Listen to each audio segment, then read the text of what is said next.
Bismillah, alhamdulillah, assalamu alaikum, welcome to the Deen Show. And I have a special guest, Dr. Danish. Yes, Danish Ahmed. How are you, Sheikh? How's it going? Alhamdulillah. So you're a medical doctor by profession, also an educator. That is correct. Tell us a little bit more about yourself for the audience.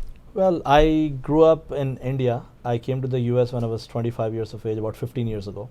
I'm a medical doctor by training. And for the last 6 years, we have been running an Islamic school in Harvey, Illinois. And this is a unique project because we have a vision that we should not turn away any child from our door for the lack of their ability to pay. So alhamdulillah, we started with 3 students in 2012, and now we had about 120 students enrolled this year in just a span of 6 years. Is this a myth or is it a reality where in the community it's usually, okay, number one, the parents push them to be a doctor, then an engineer, and then they put like imam at the lowest end? Unfortunately, that is very true. I don't know if it is just the third thing. Maybe there are some more steps in Maybe between. some more, right? Yes, but unfortunately, I think it depends on where you are from. So especially the part of the world I come from, unfortunately, the importance given to people who pursue religious education is not as much as it should be. So yeah, I mean, for us it was like, the most brightest kids go to the medical school, then the engineering, or maybe the dentist and engineering, and then after that, if they can't really, if they are the sense that they're not doing really great in school, by the time they're like 12 or 13, then they probably start thinking of putting them in a madrasa.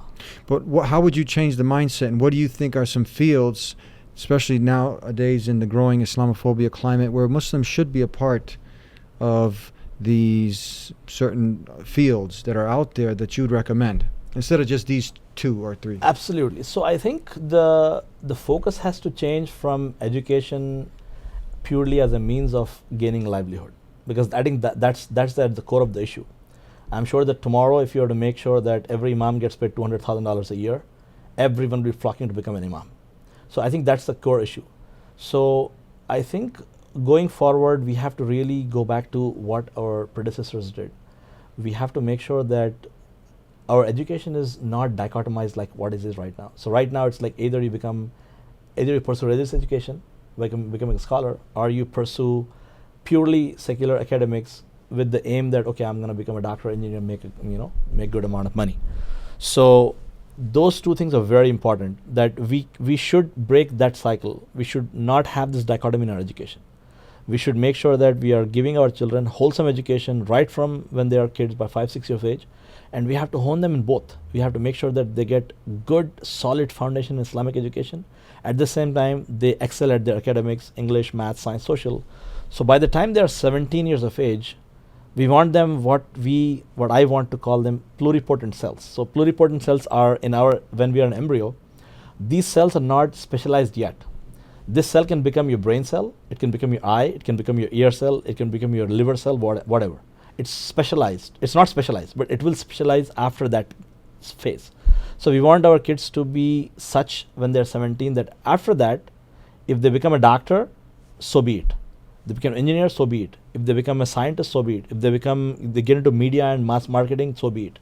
But they need to have their focus, the grounding in Islamic education. And some of them, surely, we want them to excel in secular academics and then pursue religious education, so that our imams are the most knowledgeable people that we have, so that they can become the mouthpiece for the whole community. That's what we want.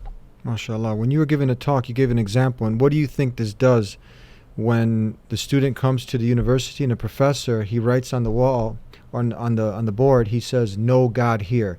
Now you're Muslim, your faith is not, maybe just kind of going through the rituals, you're not well grounded, or maybe you are, but what do you think this does to the psyche when you see this professor, PhD, academic, and he puts on the board, no God here? Absolutely. I mean, this is a reality. There are people in the academic field.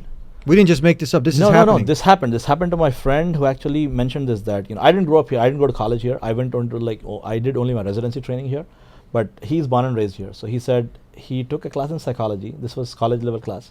First day of the school, the professor, there's this large group of students. The professor writes God on the blackboard or the whiteboard, then puts a cross through it and says, "This does not exist." He does not even say he. Yeah. It says this does not exist. But this is referring to? This is referring to God. He puts a cross through the word God. Yeah. He said this does not exist, and then he says we're going to have our psychology class with the understanding that this does not exist. So purely they're trying to show that my psyche as a human being, I can understand and make sense of reality without the God being in the picture or the discussion. And I think that's a huge problem in many levels. First, for those students who actually have no basis in Islam, unfortunately they have been through schooling wherein most of their 95% of the time was spent acquiring secular academics. It will be a challenge for them for their deen, for their iman. There are unfortunately people who lose their faith. I mean, I do a lot of youth counseling also, and unfortunately I do have people who come and say, you know what, I know what we have been taught, but I don't really believe in this, or I'm having problems believing this because this is what youth are telling you. Absolutely, this is the reality, and we have to brace up to it. And one thing I would want parents to understand is that your child will make a duplicate personality. So he will tell you what you want to hear, but what is going on in his or her head, they will share with only people who are very close to them. And unfortunately, if the parents are not close, they might not know. And I've seen you, I mean, in dealing, I saw you giving like the high five, or you're kind of like connecting with the kids, you know what I mean? Right. Do you see there's a lack of connection with some of the, let's say, the people of knowledge, of the imams, and then they feel like they're not approachable? You felt by doing these things, it seems like you're making it seem, opening a door like approachability. I think it's very important for educators, for imams, for people who are dealing with our youth, that we have to contextualize our teaching. So we are not in, let's say, Istanbul or Karachi or Hyderabad. We are in the Chicago. We are in LA. We are in New York. We need to understand that our children are not Bosnians or not Indians, Pakistanis, Bangladeshis, or Syrians. They are Americans. So they do have some norms that have formed in their heads, and we need to make sure that as long as they are not un-Islamic, we should connect to them at that level so that we can build a bridge through which we can share communication. If not, that bridge will be broken. And then you will not be able to reach out to your child, but somebody else will. Either on the internet, by Facebook, or in the classroom. They will reach them, they will reach out to them, and then that's going to be a big problem. So speaking the vernacular of the youth nowadays, being able to speak their language? Absolutely, it's very important. Understanding the culture, how important is that? Absolutely, it is it's not just important, it's crucial. I think without that, we can't really teach our children. We have to understand, but obviously we have to know what the Islamic limits are. So yes, I would definitely do hi-fi and make sure that they're okay, but I'll not ask them to come have a dance party. Yes. So we have to draw lines where we know that, okay, this is Islam, this is culture. So Islam needs to stay where it is. But whatever cultural issues that we have, whatever countries we come from, I think we have to really move away from those so that we are teaching them Islam in their culture rather than teaching them Islam in our culture. Islam is the same all over the world, but it has to be contextualized to the culture that we are living in. And I think that's very important for us to give that to our children in that context. You were talking about the importance, because there's no separation when you're learning the deen, Islam. It's in the math, it's in the science. Talk about that, how there's never been this dichotomy of separating the two. So let me give you an example of the times that we call the golden period of Islam, right? Well, of course, Rasulullah ﷺ and the Sahaba, that was the golden period. And all that they got in the world after the advent of deen, all the success that they got, definitely it was quote unquote success in this world, right? Because Allah is going to give them whatever He's going to give them in the akhirah. But all that was acquired through the means whatever they had at their disposal, right?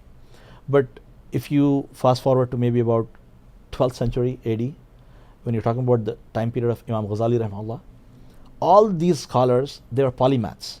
So they were Islamic scholars, and they were scientists, and they were physicists, they were chemists, they were optics. Like most of our current optics, the person who started was Biruni. Al-Biruni is the person who really started the whole concept of optics and light and how light travels, and all these cameras that we see today, they all function on the basis of the science that he gave. From this Muslim Al-Biruni, yeah. So this dichotomy did not exist. At that point of time, knowledge was sought for the sake of knowledge, because it was, again, going back to the first point I mentioned, it was not a means of your livelihood. That was completely separate. People really struggled in their lives for knowledge, whether that knowledge gave them livelihood or not. And of course, alhamdulillah, at that point of time, we had resources wherein the scholars would be supported by the Khalifa, supported by rich people of that time because they understood the importance of knowledge. Now we don't have those resources, so the community has to take up the responsibility, and we have to make sure that anybody who's pursuing knowledge in any field, we got to make sure that we support them, and that I think that so that way the dichotomy will break. We have to make sure that our schools, our Islamic schools, are well funded so that we get them the best teachers from all aspects, whether it be religious sciences, whether it be secular sciences, whether it be mathematics, whether it be geometry, whatever the case may be, optics, or whether it mass media. We need to make sure that we excel at whatever we do, and that needs funding, and that brings us to the issue of the whole chicken and egg thing. If we have a small school, we don't have enough funds. The funds are going to come when we have a lot of people, but people are not going to come until it's a big school because they're not comfortable. So what comes first? So somebody has to take that step, and we have to make sure that we put in our resources. First and foremost, our children.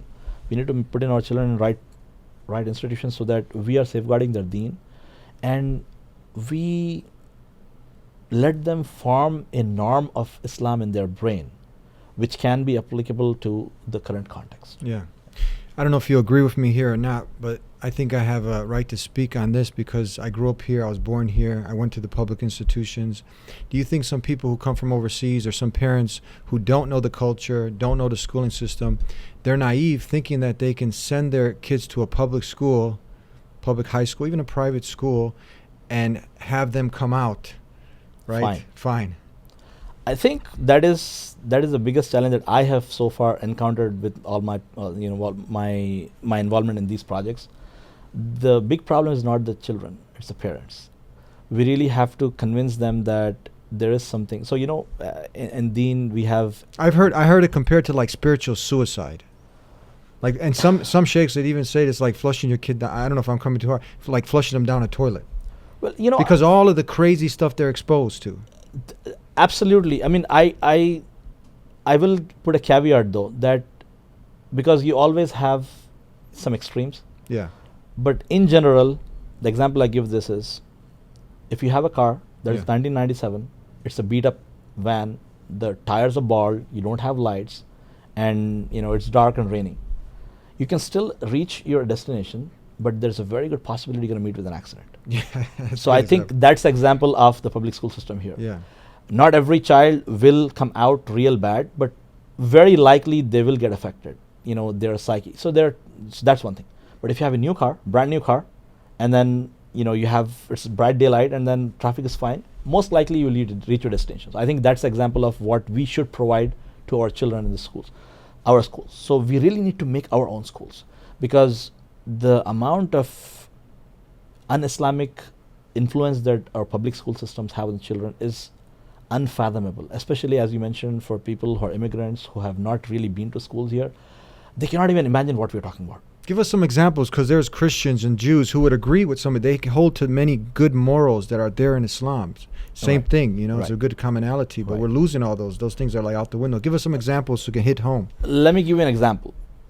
In the state of Indiana alone, there are more than 100,000 families who homeschool their children. Why would they do that? They have access to the best schools. They put in the money in the school system. They're paying millions and millions of dollars, but they still don't feel comfortable sending their child there. 100,000 homeschoolers. 100,000 families just in one state of Indiana. Wow. Yeah. Why? Because they are very concerned about the influence of what I call secular humanism. It is a religion. And these are probably predominantly Christians who are doing this. These are Christian families. I'm talking about 100,000 Christian families just in the state of Indiana who send their children, who do homeschooling because they got fed up with the system that's around them. So things like that. Initially we used to call about gender orientation.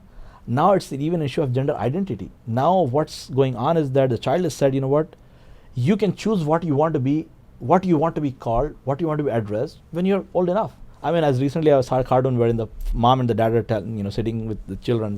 Honey, we should not pressure them to choose their gender yet.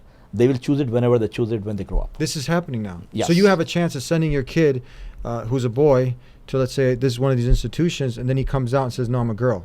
Absolutely. Yeah. If that's not already happening. I definitely know for sure that there are Muslim youth, boys and girls, who have come out openly and say they are gay, they are lesbian. It is definitely in the system. I have not met anyone yet who has said that I would want to choose my own gender, but I don't see it to be impossible or even improbable in the next 10, 15 years, because we are primarily a product of our environment. Whatever we see, whatever we hear, whatever we interact with, that's what we imbibe. And the idea of what is right and wrong, Allah Ta'ala says that Quran is Furqan. Quran is, the word is to Faraqa means to make the difference between right and wrong. But when you don't have that at the center of education, then they will choose and accept values that are around them. And we have to understand, this is one of the fitna that we are facing today, that everything that is un-Islamic is being presented as something good. So okay, well, you know what, see, this is an issue of choice. If that child does not feel like he's a boy, then why should I force it on them? So they're bringing it as an issue of freedom of expression, freedom of choice, freedom of speech. But I think the issue is that we as Muslims need to understand that Allah subhanahu wa ta'ala has not made us free. We are His slaves.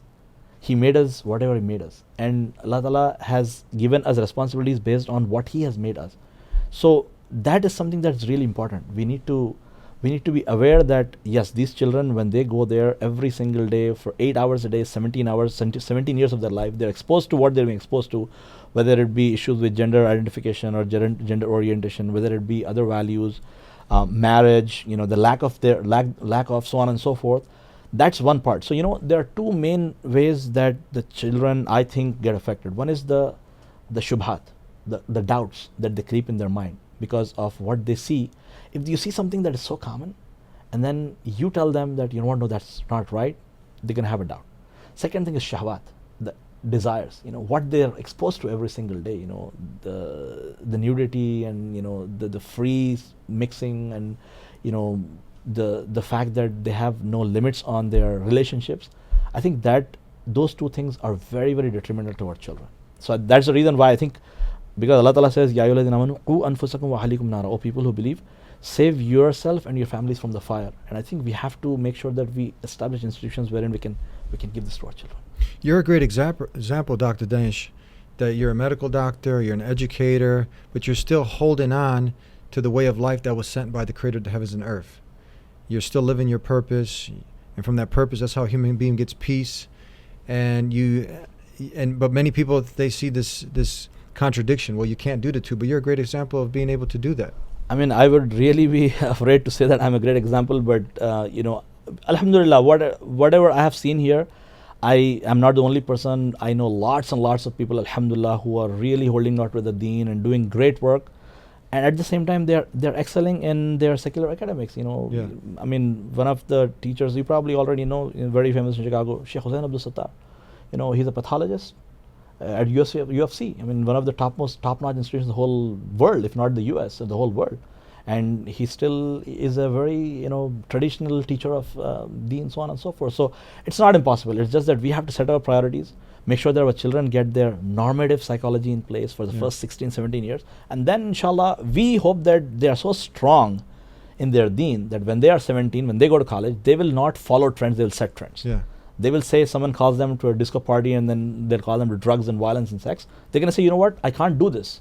Even though it is very enticing, I can't do this because I have a purpose in life, and we have been created by a higher being, and we'll be answerable for that. At the same time, they won't have to lose out on any of their academics. In fact, I think all those things are a distraction. I mean, if you have been to college here, you know that those 4 years is probably the time wherein the shaitan is, because the kids are out of their school, their house, they don't really have any protection. So that's when they completely flip out. So if our children can be grounded and then they pursue their education, I think it's not difficult at all. It's just that we have to have that vision and create institutions so that for the first 16, 17 years of their life, we safeguard them and make them strong, both academically and Islamically, so that when they grow up and when they are in college, they will set trends. What helped you to have the confidence? Nowadays, Islamophobia is just huge. And as a medical doctor, an educator, also someone who's out there living this way of life, have you had situations where you've been attacked, say verbally? Has anybody tried to? Because a lot of people, they'll end up, Muhammad will become Mo. They lack that confidence. You have that confidence. You're living your deen as a professional. what helped you get this confidence and the zeal? So maybe this can now, where people are lacking that, maybe this can help them to be proud, to be unapologetically one who has submitted to the will of God, Allah, a Muslim. I think I would give a lot of credit to my teachers, and also ultimately we all have to constantly work on our iman. So if I believe that what I'm doing is right, and I believe that one day I have to stand in front of Allah subhanahu wa ta'ala, and I believe that Allah is going to give me Jannah irrespective of how I live my life here, as far as the worldly pursuits are concerned. So if once we have that strength, I think we should just act based on what is right. And I always teach myself, because back home in India, I'm from India, and then even other parts of the world, we see persecution going on, so on and so forth. Sometimes it can be very depressing, but I always think, my wife wears a full niqab, so as you said, sometimes people pass comments, and I think alhamdulillah we are pretty okay in the US. There are at least bigger cities, alhamdulillah, we are okay. But what's the worst that could happen? Somebody could hurt us. If Allah Ta'ala has willed that Allah, that's going to happen, it's going to happen. But we cannot leave our deen for that fear, because ultimately what is going to happen happens for Allah's will of Allah subhanahu wa ta'ala. But we are not responsible for changing our way of life based on that fear. We are responsible for doing what Allah Ta'ala wants us to do. And as long as Allah Ta'ala wants us to keep us safe, we'll be safe. And if Allah Ta'ala wants to test one of his slaves by putting in a situation, so be it. Rasulullah sallallahu alaihi wasallam, he mentioned that Hazrat Ibn Abbas anhu, he was a very young boy, he was 7-8 years old. He said, "Ihfadullah yahfadka," that protect Allah and Allah will protect you. How do you protect Allah? You cannot protect Allah. Allah is Wara'ul Wara, but protect the deen of Allah. You stick to your deen, Allah will protect you. And I think that is something that we have to put in our children for the first 17 years of their life, so that when they go to college, they are at ease with who they are. And I think that's also something that's very important, that if we are not following Islam as a cultural way of life, but we truly deeply have this firm conviction this is the truth, then I think the confidence that comes from us affects people around us. And we can tell them that, this is what I believe, this is what I think is right. And I think 95% of people, they are reasonable people. Yes, they are. They are very reasonable people. I think they understand that. Mm-hmm. And then there are some people who are not cases, like we have ours, they have theirs. And I think the children will be, when we grow up, when our children grow up, they will be able to deal with those things. But I think we have to just put that in mind, that this is right. I think that issue is very important. We have to have conviction it is right, and then be prepared for some sacrifice if Allah Ta'ala wants to take. We always ask dua to Allah that Allah keep us safe.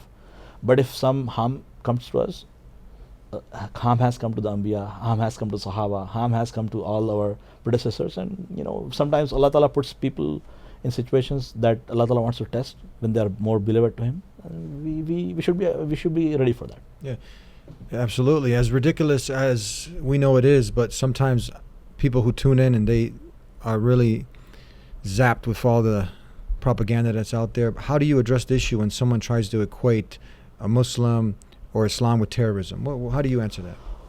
It depends on who you're speaking, I think. So there are, as I said, a vast majority of people are very reasonable people. In my profession, I have been here for like almost 15 years now. I have probably met like 20,000 people in my career here, because I see about 10, 12 people every day, every single day. Let me give you a small example. I don't shake hands with women. And that creates a huge issue, because every single second person I see in the hospital is a woman. But if I explain to them that, I put my hands here and I say, what, I have a pact with my wife. I don't shake hands or hug young women like yourself. And my wife does the same to honor our marriage. And I hope that you can understand, I don't mean to offend you. 95% of people will appreciate that. There are some people who will take offense. You can't really make everyone happy. Mm-hmm. There have been instances wherein one person, she actually got her cell phone out and she dialed her husband and said, I want to speak to you, this doctor. And she asked me to tell him what I just did. Wow. Yeah. She liked that. She liked it. She liked it. She liked it. She said that, we really want people to keep their hands to themselves. Especially this. Wait. We really want people to keep their hands to themselves. Especially with all the sex scandals that exactly. are going on nowadays. Yes. What's happening right now? If we can explain to them that, in the way of life that I follow, that has been taught to me by Muhammad sallallahu alaihi wasallam, we respect and honor women. And for that reason, these are protections that we have, that, leave alone, na'udhu billah, harassing them. We don't even touch them. as if unless they are very close related to us, like my wife, my sister, my daughter, my mom. And women really appreciate that. Even men appreciate that. Just like 2 days ago, I mean, it happens to me almost every day because every day I see new patients. There was an older gentleman in the bed. I went in and I introduced myself, and I'm Dr. MS so and so. And there was his grandson and the grandson's girlfriend. So she extended her hand. I explained this. So both the girl and the boyfriend, both of them were happy. It's like, oh, this is something that we should think of if we get married. If we get married, so that we keep our bond strong. Yeah. So Islam, Allah Ta'ala has put this kashish, this attraction in it, but we have to present it in a nice way. Most of the time people understand, and there are some people who will not understand. Yeah.